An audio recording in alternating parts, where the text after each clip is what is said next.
días. Yo soy la doctora Raquel Torres. En esta jornada vamos a estar compartiendo un tema de la kinesiología y de la medicina legal referente al secreto profesional.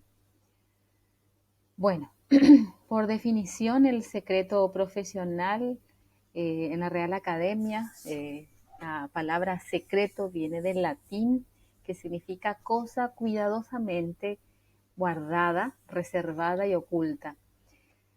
Se habla de secreto profesional al deber que tienen los miembros de ciertas profesiones, como por ejemplo los médicos, los abogados, los notarios, los sacerdotes, los profesionales de la salud, enfermeras, kinesiólogos, nutricionistas, de no revelar los hechos que han recibido en conocimiento dentro del ejercicio de su profesión. Dentro del juramento hipocrático se habla de que guardaré el silencio sobre todo aquello que en mi profesión o fuera de ella oiga o vea en la vida de los hombres que no deba ser público, manteniendo estas cosas de manera que no se pueda hablar de ellas. Decía Portes que sería posible el ejercicio de la medicina sin secreto, y sería imposible porque hay muchas cosas que un paciente probablemente no nos cuente, sino llega a confiar que nosotros vamos a guardar no solamente lo que nos cuenta referente a su enfermedad, sino dentro del contexto de lo que implica lo que probablemente nos cuente el paciente. No hay medicina sin confidencia, no hay confidencia sin confianza y no hay confianza sin secreto. Ya lo decía sabiamente Portes. El secreto médico es un bien jurídicamente tutelado y que nuestro Código Procesal Penal está contemplado dentro del ámbito de la vida y la intimidad de las personas. El secreto médico es el secreto profesional que representa una garantía y es indispensable en la práctica de muchas profesiones, todas las que estén en relación a la salud o los cargos referentes al contacto con personas y pacientes son fundamentales. Se habla del secreto médico como una obligación dentro de ciertas condiciones que tiene el médico o el profesional de la salud que debe guardar o reservar los hechos conocidos, como ya mencionados. Existen diferentes tipos de secreto médico. Se habla de un secreto natural, de por sí, de su naturaleza, como el vínculo de la relación. Se habla de un secreto absoluto, cuando el profesional no puede revelar absolutamente ningún dato de cualquier índole relacionado a la historia del paciente. El secreto absoluto es manejado más por los ingleses, por ejemplo. Secreto relativo, donde eventualmente cierta información puede ser levantada o contada por el profesional por una causa justa, por ejemplo, para obtener alguna información con los familiares, algún tipo de dato que es más utilizado en América del Sur.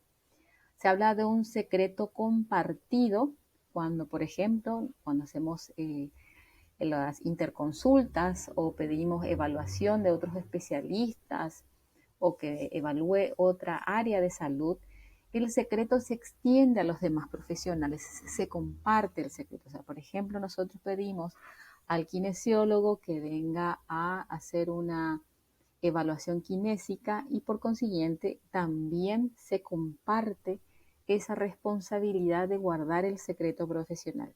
Incluso se extiende a los estudiantes que están haciendo sus pasantías, a los residentes que también. Ahí estamos compartiendo entre todos el secreto referente al paciente que estamos evaluando. Comunicado cuando se aclara que tiene que ser guardado, ¿verdad? Advertido cuando de repente el paciente dice, mira, esto lo quiero que guardes. Se habla de un secreto promiso o prometido cuando te pide el paciente, ya sea antes o después de darte el secreto o lo que te quiera contar. Por favor, no reveles, no le cuentes a nadie, no digas nada referente a esto, por favor. Entonces ya es una promesa pactado, a veces puede ser ya por un contrato previo llamado también conmiso. en el cual estamos obligados en virtud de ese contrato, ya sea tácito o escrito, relacionado a la profesión, por ejemplo. Eh, y así sucesivamente. El secreto médico tiene bases fundamentales, ya en la deontología, en la moral, en lo legal y en lo ético, ¿verdad? Desde el punto de vista de la deontología, ya comentamos que en el juramento hipocrático habla de guardar lo que diere o de lo que escuchara. También en los consejos de Esculapio, en el siglo II, también se menciona de guardar el secreto profesional. En el juramento de Asab, en la declaración de Ginebra, el código de ética también. En el juramento hipocrático dice lo que en el tratamiento, incluso fuera de él, porque a veces para llegar a la casa, al lugar donde se encuentra un paciente o donde ya sea internado, ambulatorio o que venga a nuestra consulta, podemos estar teniendo acceso a ciertas informaciones de índole personal que no compete directamente con la patología del paciente, pero que a nosotros nos llega esa información. Más de una vez hemos recibido a un paciente que viene con un familiar, pero que resulta ser de otra índole, y somos testigos indirectos y que tenemos que guardar el secreto profesional.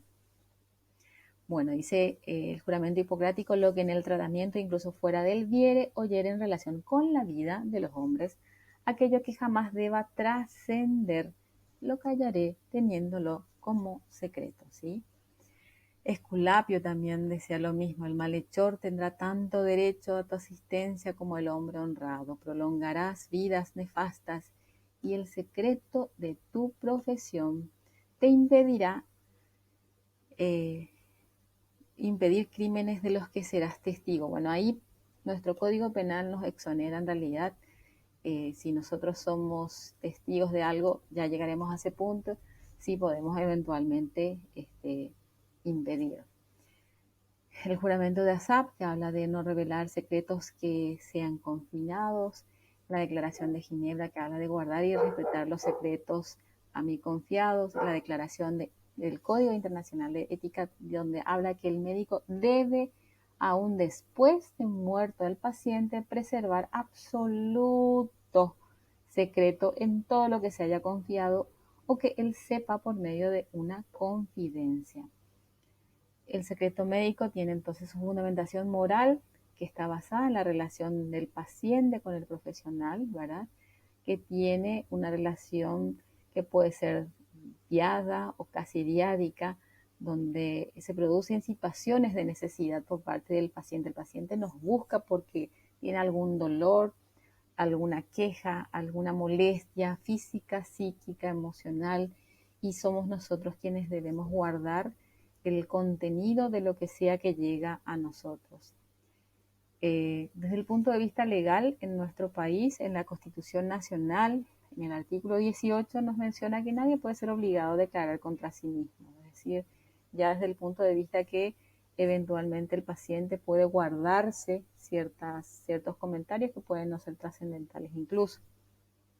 También en el artículo 33 de nuestra Constitución Nacional dice que el derecho a la intimidad personal y familiar, así como el respeto a la vida, son inviolables. Es decir, nuestra intimidad es inviolable, debería ser inviolable.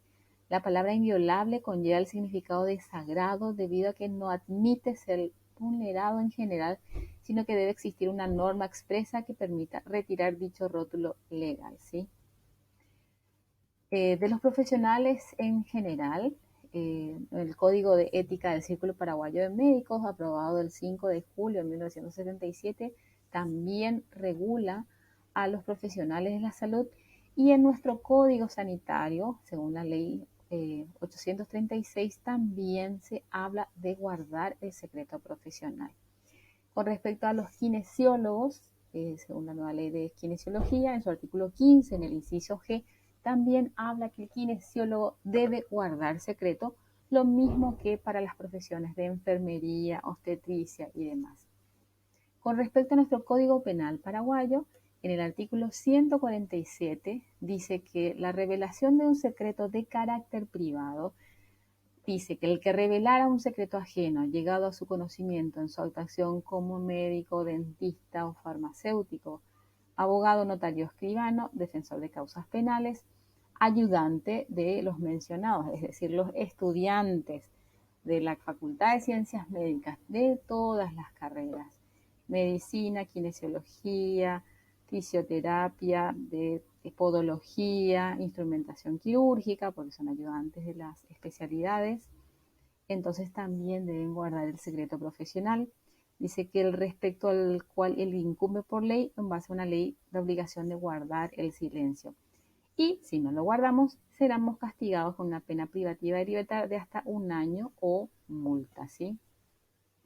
Además dice que la pena estará aplicada quien divulga un secreto que haya logrado por herencia de una persona obligada conforme al inciso anterior. Es decir, por ejemplo, nuestros hijos o algún familiar que esté relacionado con nosotros y que se entere de boca nuestra, hemos violado ahí el secreto profesional, también pueden ser penados, ¿verdad? Y dice que la persecución penal del derecho dependerá de la instancia de la víctima, es decir, quien puede sancionarnos realmente es nuestra víctima que nosotros violamos en cuanto a su privacidad que nosotros hayamos divulgado, es la persona afectada la que tiene que hacer la denuncia en el ente correspondiente. Y se entiende como secreto cualquier hecho, dato o conocimiento de acceso restringido cuya divulgación a terceros lesionara por sus consecuencias nocivas intereses legítimos del interesado o respecto a los cuales por ley o en base a una ley deben ser guardados, ¿sí?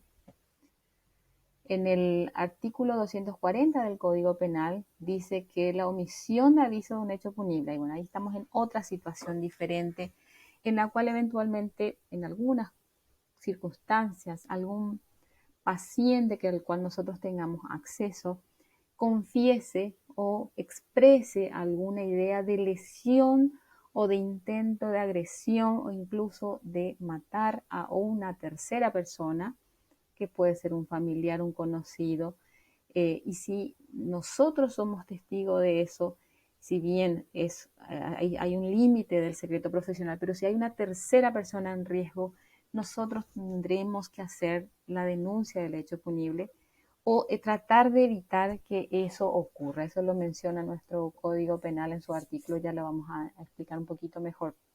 Es decir, suponiendo que el kinesiólogo haciendo la kinésica en el hospital o en el consultorio o eventualmente en la casa del paciente, llegado un momento de confianza, el paciente le refiere al kinesiólogo que tiene intenciones incluso de autolesión, ¿verdad?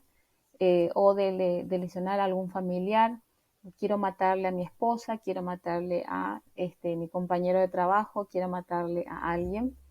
Y de alguna manera lo va repitiendo, y si nosotros notamos o percibimos que eso realmente es factible y que pueda ser real, nosotros tenemos la forma de poder avisar de que va a haber un atentado contra la vida o un hecho punible contra la vida, ¿verdad? Dice en el artículo 240, omisión de aviso. Si nosotros no llegamos a contar de esa amenaza probable o de ese hecho punible o evitar esa situación. El que en un tiempo que permita evitar la ejecución, o sea, si nosotros sabemos que lo va a hacer esta noche, mañana, en algún momento, o sea, hay tiempo de evitar, aclaración importante, no es que ya no tenemos forma de evitar que eso ocurra.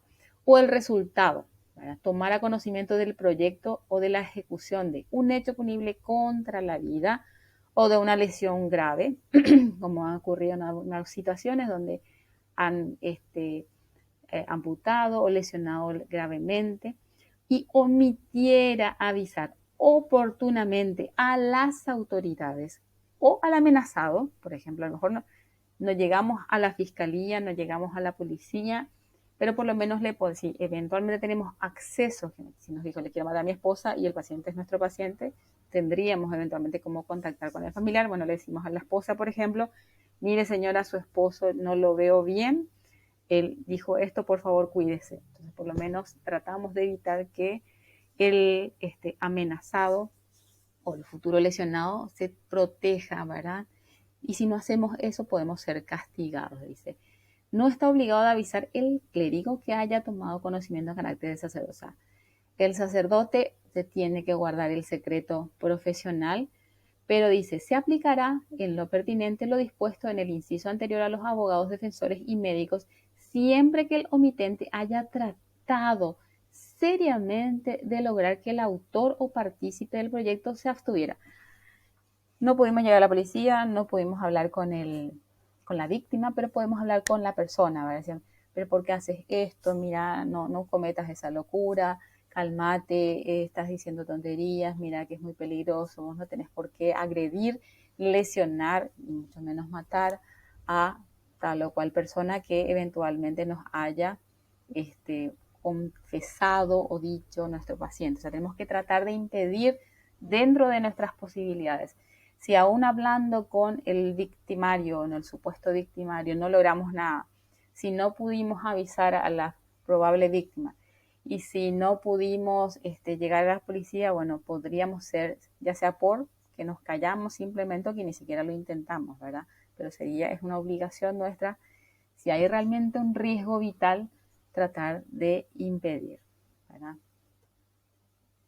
Con respecto al artículo 286 de nuestro Código Procesal Penal, dice que tenemos deber de denunciar los funcionarios y empleados públicos que conozcan el hecho en ejercicio de sus funciones, los médicos, farmacéuticos, enfermeros y demás personas que ejerzan cualquiera de las ramas de las ciencias médicas, siempre que conozcan el hecho en el ejercicio de su profesión u oficio y que éste no le haya sido confiado bajo secreto profesional. Es decir, a lo mejor estuvimos trabajando eh, en el hospital, no fue mi paciente, no fue paciente de ustedes como kinesiólogos, pero justo estuvimos pasando cerca y escuchamos o de repente no fue nuestro paciente directamente y escuchamos, digamos, podríamos denunciarlo directamente también.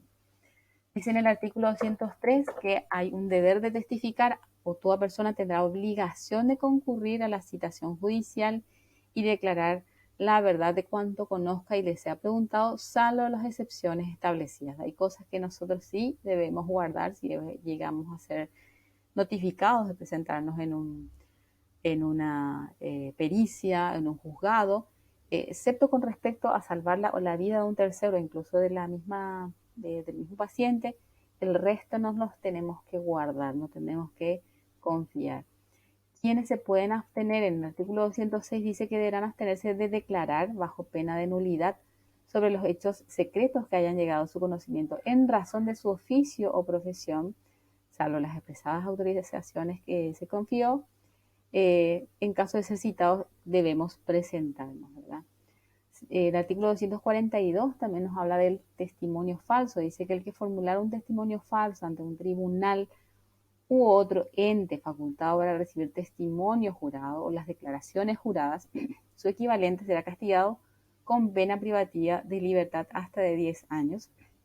Dice que el que actuara culposamente respecto a la falsedad de su testimonio será castigado con pena de privativa de libertad hasta 2 años o multa. Hay muchas declaraciones juradas referentes, por ejemplo, a la funcionalidad o la aptitud física de una persona. Esas declaraciones juradas entrarían dentro de este equivalente, dentro de testimonio jurado, y si nosotros faltamos a la verdad en esas declaraciones juradas, por ejemplo, para darle un mayor porcentaje de pago de indemnizaciones por lesiones, por ejemplo, o eventualmente para adelantar la jubilación y demás, y estamos faltando, la verdad, estamos mintiendo, nosotros podemos ser penalizados por 10 años incluso, ¿sí? Encubrimiento, dice en el artículo 292, la frustración de la persecución penal y ejecución, dice que el que intencionalmente o a sabiendas impide que otro fuera condenado a una pena o sometido a una medida por un hecho antijurídico será castigado. Y la realización del hecho por funcionarios también aumenta la pena. Con respecto a los fundamentos de la bioética, está basado en el respeto a las personas, el principio de autonomía, en el cual el paciente es el que tiene que darnos la decisión y elección de lo que él quiere realizar, y esa autonomía del paciente se basa en la verdad que nosotros le digamos del procedimiento, de la enfermedad, de la patología que tenga, de la confidencialidad, que obviamente confía en que nosotros vamos a guardar todo lo que él nos cuente, toda información que nos llegue a nosotros, y por supuesto el consentimiento del paciente en forma libre, sin coerción. ¿Qué pasa si un profesional de la salud, un médico, un kinesiólogo, llega a atender a la víctima de un delito? Han pasado varias veces heridos de arma de bala, arma de fuego, y que llegan a las urgencias o eventualmente la internación del hospital, supuestos accidentes que no los podemos tipificar en el momento hasta que después nos percatamos que realmente era este, un victimario o un homicida eventualmente. ¿Qué pasa? Bueno, en el momento a quien corresponda revelar el secreto, debe eventualmente hacer la denuncia, primero salvar la vida, obviamente, de la víctima o supuesta víctima, y si un delito de orden público, avisar a la fiscalía. Si nosotros omitimos avisar o comunicar a los medios directos, pasaremos a ser encubridores, por lo cual tendríamos que avisar. Luego, salvar la vida de esta, eh, de este victimario, nosotros tenemos que avisar a la fiscalía de que incluso pudo haber una violación de alguna persona. Y eventualmente, pues no sabemos nosotros si la persona herida de arma de fuego o arma de bala es la víctima o es el victimario. Fue una víctima realmente de un accidente domiciliario, o es el asesino que fue herido por la policía, por ejemplo, ¿verdad? Cuando llega a esa situación dudosa, eventualmente tendríamos que hacer la denuncia para evitar inconvenientes, ¿verdad? Y a tener cuidado con llegar a no hacer la denuncia, los deberes de abstención y sobre todo el testimonio falso. Bueno, es todo por hoy. Agradecemos su participación. Que tengan un buen resto de jornada. Hasta luego.